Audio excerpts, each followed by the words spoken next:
Assalamualaikum warahmatullahi wabarakatuh. Perkenalkan nama saya Farah Sri Nurhati dengan NIM 82363. Sebelumnya mohon maaf Pak karena materi yang kami eh, pelajari di sana itu kan tidak bisa ditampilkan karena hanya sudah dihapus di aplikasi Spada Teknokrat. Jadi kami hanya mencarinya di internet dan masih eh, berkaitan atau sesuai yang kami pelajari. Di sini eh, yang pertama itu adalah pengantar keamanan informasi. Nah, adalah praktik melindungi informasi dari berbagai ancaman untuk memastikan kelangsungan bisnis, meminimalkan risiko, dan memaksimalkan pengembalian investasi dan peluang bisnis. Nah, uh, elemen keamanan informasi itu uh, pertama itu kerahasiaan, menjamin bahwa informasi hanya dapat diakses oleh pihak yang berwenang. Contohnya itu menggunakan enkripsi untuk melindungi data sensitif yang dapat dibaca oleh pihak yang tidak berwenang. Yang kedua itu integritas. Nah, menjaga agar informasi tetap akurat dan lengkap serta tidak dapat dibawa oleh pihak yang tidak berwenang.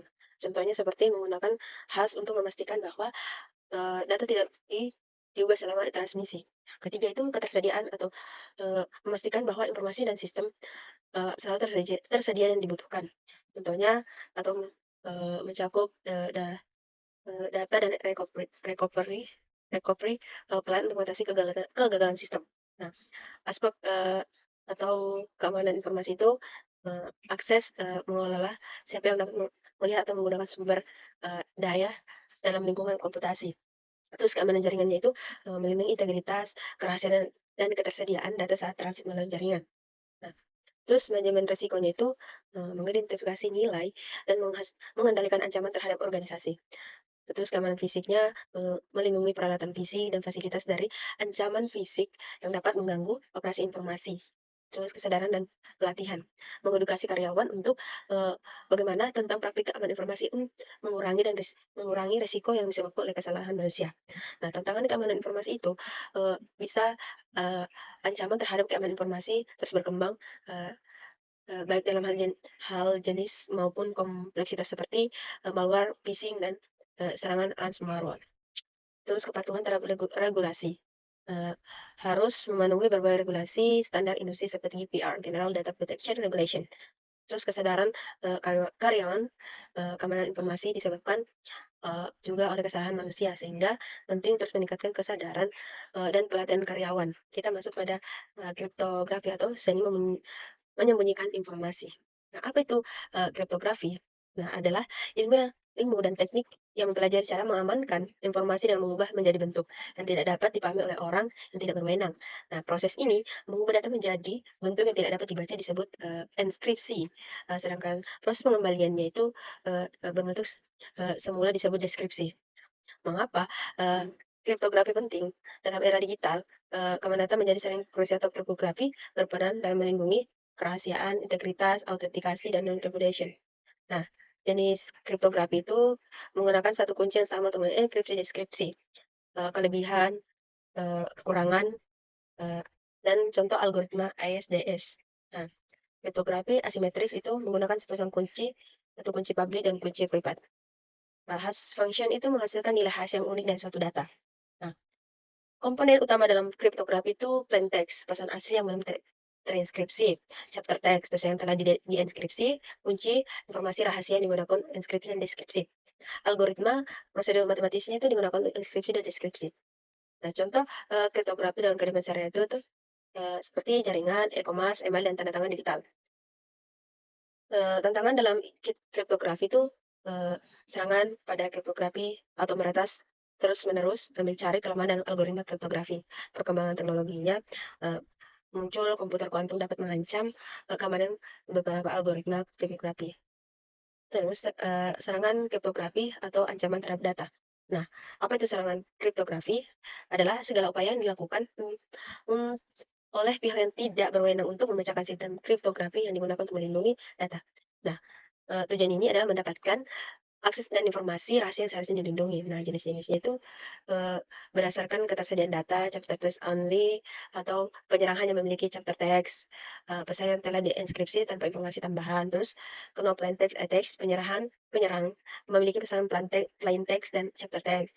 Caption text itu penyerangan dapat memilih plain text tertentu untuk dienkripsi dan mendapat chapter text. Nah, cause chapter text itu menyerang dapat memilih chapter text yang tertentu dideskripsikan mendapatkan plain text. Nah, terus kita masuk pada algoritma kripografi klasik. Nah, apa itu algoritma kripografi klasik? Metode enkripsi dan sudah sejak zaman dahulu, jauh sebelum adanya komputer. Nah, menggunakan teknik substitusi, mengganti huruf lain dan transposisi, mengubah urutan huruf, menyembunyikan pesan meskipun sederhana. Algoritma ini menjadi pemahaman bagi enkripsi modern. Nah, kenapa perlu pelajarinya itu karena fundamental, sejarah, dan pendidikan.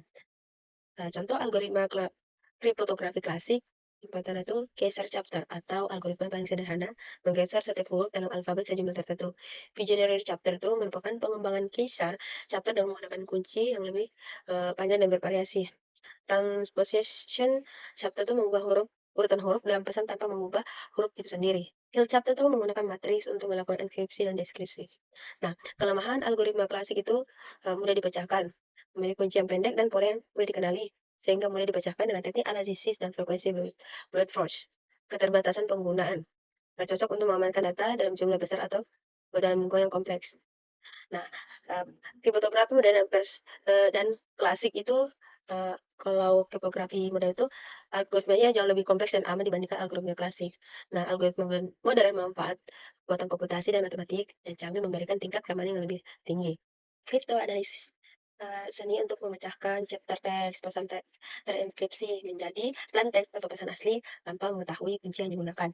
Uh, Kebalikan dari kriptografi bertujuan untuk mengembangkan informasi. Nah, bagaimana cara kripto analisis bekerja? Menggunakan berbagai teknik mencoba menemukan kelemahan dan sistem kriptografi. Terus ada analisis frekuensi, mengeksplorasi pola statistik dalam bahasa alami untuk mengidentifikasi huruf atau kata yang paling sering muncul. Terus brute force atau mencoba kemungkinan kunci secara sistematis atau menemukan kunci yang benar. Terus analisis matematis menggunakan teknik matematika untuk menemukan kelemahan dalam algoritma demografi. Terus analisis statistik untuk mengidentifikasi pola dalam chapter text. Side channel attacks mengekstrak informasi rahasia, mengobati sistem kriptografi dari luar seperti waktu eksekusi atau konsumsi daya. Jenis serangan kriptoanalisis itu penyerang hanya memiliki chapter text, terus penyerang memiliki pasangan plain text dan chapter text. Penyerangan dapat memilih plain text untuk diinskripsi dan mendapatkan chapter text. Terus penyerang dapat memilih chapter text dan deskripsi dan mendapatkan plain text. Nah, contoh kriptoanalisis itu membacakan chapter geser atau menggunakan analisis frekuensi untuk menentukan penggeseran huruf. Nah, membacakan chapter beginner atau menggunakan teknik Kashiski untuk menemukan panjang kunci lalu menggunakan analisis frekuensi untuk setiap subchapter. Nah, membacakan RSI atau menemukan faktorisasi bilangan prima misalnya yang digunakan dalam kunci publik. Perbedaan dari kriptoanalisis dan keamanan informasi itu memainkan peran penting dalam menjaga keamanan informasi dan memahami teknik-teknik kriptoanalisis, kriptografer, dan merancang sistem kriptografi lebih luas. Nah, kriptoanalisis juga digunakan untuk mengevaluasi keamanan sistem kriptografi yang ada. Terus masuk pada kriptografi kunci publik atau keamanan modern dalam dunia digital dikenal sebagai kriptografi asimetris, sebuah metode inskripsi yang menggunakan sepasang kunci untuk mengamankan data keduanya memiliki fungsi yang berbeda namun saling berkaitan. Nah, kunci ini dapat dibagi secara bebas kepada siapa saja, namun digunakan untuk mengenkripsi data. Kunci privat itu sangat rahasia dan hanya diketahui oleh pemiliknya. Kunci digunakan mendeskripsi data yang telah dienkripsi dengan kunci publik. Nah, caranya itu pembukaan kunci. Setiap orang atau entitas menghasilkan sepasang kunci unik. Kunci publik ini didistribusikan secara luas misalnya melalui sertifikat digital kunci privat yang disimpan sebagai dengan sangat aman. Terus enkripsi, jika seseorang ingin mengirim pesan kepada kita, mereka akan menginskripsi pesan tersebut menggunakan kunci publik. Nah, kunci privat dapat menginskripsi pesan tersebut. Nah, deskripsi menerima pesan yang telah dienkripsi menggunakan kunci privat untuk membukanya. Nah, dan dapat membaca pesan tersebut karena hanya privat dan cocok. Nah, keunggulan kriptografi kunci publik, keamanan yang lebih tinggi, autentikasi dan distribusi kunci yang lebih mudah. Contoh penggunanya itu keamanan komunikasi. Kriptografi kunci publik digunakan dalam protokol HTTPS untuk mengamankan koneksi antara browser dan server web. Atau PGP atau Pretty Good Preface, menggunakan kriptografi kunci publik untuk menenskripsi email dan verifikasi identitas pengirim. Terus tanda tangan digital, ditandatangani secara digital menggunakan kriptografi kunci publik untuk memastikan keaslian dan integritas dokumen. Nah, algoritma kriptografi yang paling populer itu ada RSI, L-Gmail, dan kurva eliptik.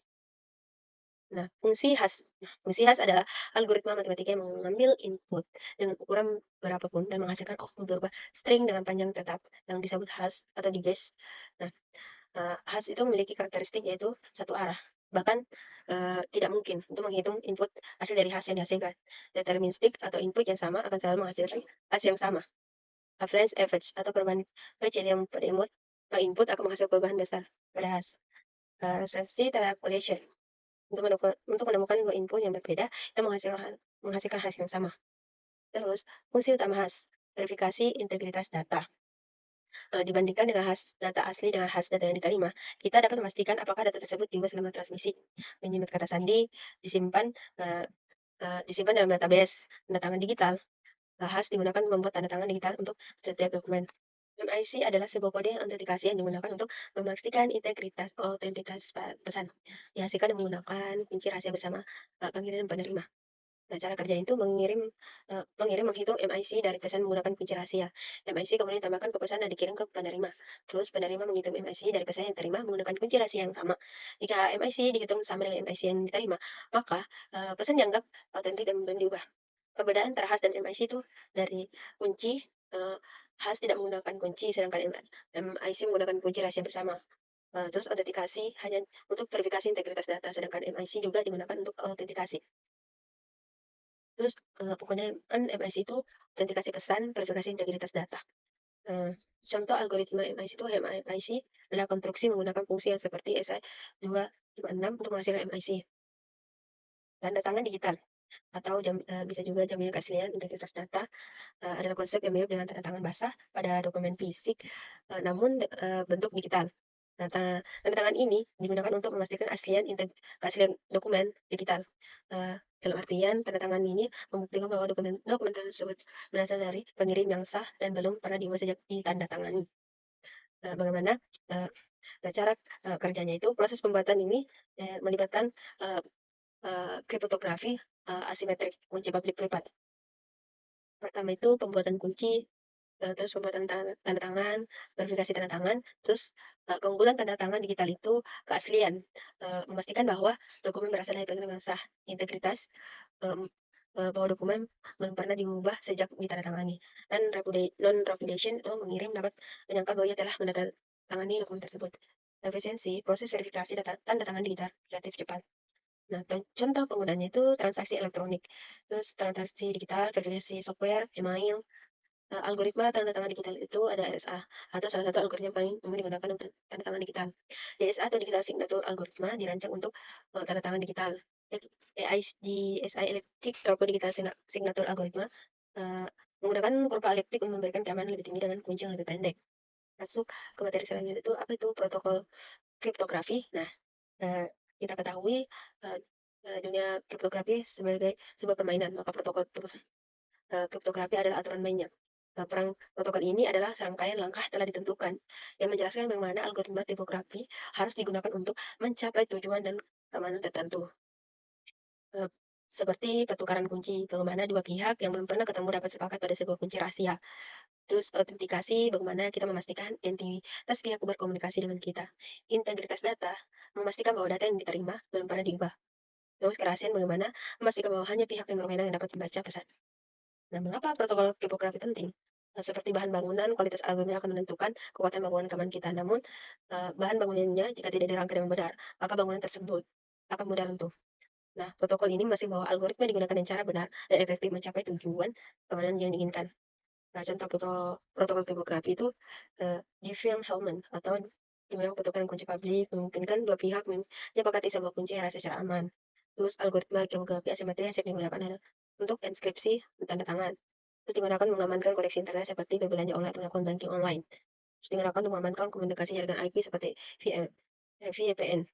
Nah, komponen utama protokol kriptografi itu dalam fungsi matematika digunakan inskripsi, deskripsi hash, dan tanda tangan digital.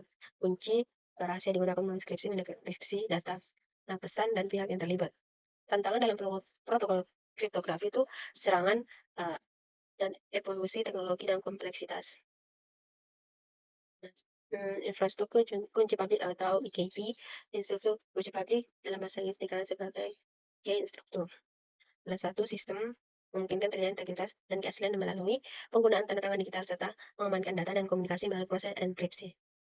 Kerangka kerja yang digunakan mengelola mendistribusi kunci kriptografi secara umum atau aman. Mengapa IKP atau penting dalam digital terhubung keamanan terjadi semakin krusial. Peran penting dalam autentikasi, integritas data, non-repudiation, dan kerahasiaan. Nah, komponen utama itu adalah lembaga bertanggung jawab untuk mengeluarkan dan mencabut dan mengelola sertifikat digital. Terus, sertifikat digital elektronik berisi informasi tentang subjek, individu, perangkat, atau layanan. Direktur sertifikat itu database menyimpan informasi tentang sertifikat digital dan diterbitkan algoritma kriptografi untuk fungsi matematika yang digunakan untuk inskripsi dan skrip khas dan tanda digital. Bagaimana IKP bekerja?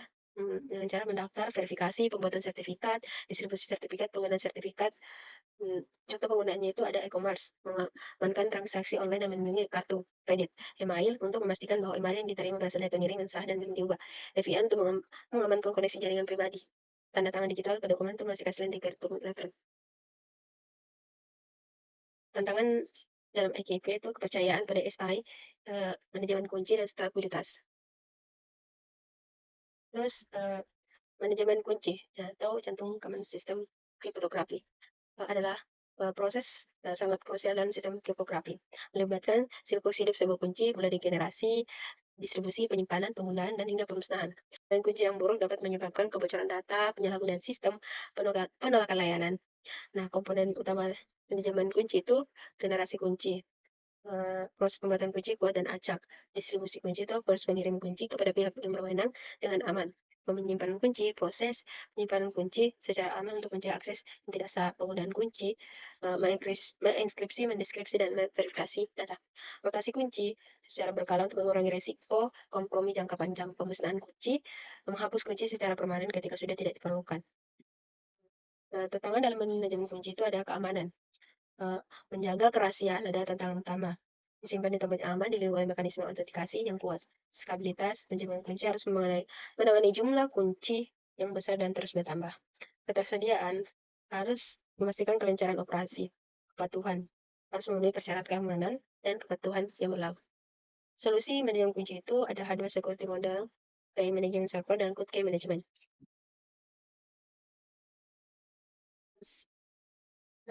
Stegnografi atau dan watermarking, perbedaannya itu stegnografi dan watermarking itu ada dua teknik yang terkait dengan penyembunyian informasi dalam model digital.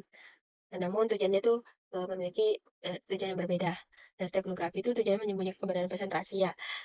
Prosesnya memanipulasi media digital, gambar, audio, video untuk menyembunyikan rahasia yang ada di dalamnya. Nah, watermarking itu menandai kepemilikan atau hak cipta atas data digital.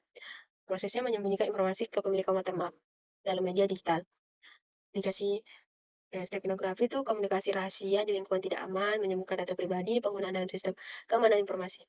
Terus, watermark itu perlindungan hak cipta di berbagai sumber data, belajar distribusi konten analis media. Contohnya itu stegnografi menyembunyikan pesan rahasia gambar yang terlihat normal sehingga orang lain tidak menyadari adanya pesan tersebut. Kriptografi visual adalah sebuah teknik memanfaatkan elemen visual seperti gambar, menyembunyikan informasi. Terus perbedaan kriptografi tradisional sering melibatkan perhitungan matematis, kompleks. Kriptografi visual lebih berfokus pada manipulasi visual mencapai tujuan bersama. Nah, bagaimana caranya kriptografi visual bekerja? Melibatkan pembagian sebuah gambar rahasia menjadi beberapa bagian disebut share. Setiap share ini tidak memiliki arti secara individu, namun ketika digabungkan dengan cara yang benar, gambar rahasia akan muncul. Keunggulan kriptografi visual mudah dipahami, memerlukan pengetahuan matematika mendalam untuk mengkonsep dasarnya. Aman, terletak pada jumlah share yang diperlukan untuk mengkontribusi gambar asli. Visualisasi asli berupa gambar sehingga mudah untuk diverifikasi secara visual. Aplikasi kriptografi visual, pembagian rahasia, autentikasi, dan stegnografi. Jenisnya itu ada kriptografi visual binar, visual berwarna, visual dengan stegnografi, dan tantangannya dalam tipografi visual itu dari gambar dan kapasitas. Tipografi visual yang lebih mudah itu terus berkembang, namun memiliki beberapa keterbatasan dan menawarkan pendekatan unik dan intuitif untuk masalah keamanan informasi. Kurang lebihnya mohon dimaafkan. Wassalamualaikum warahmatullahi wabarakatuh.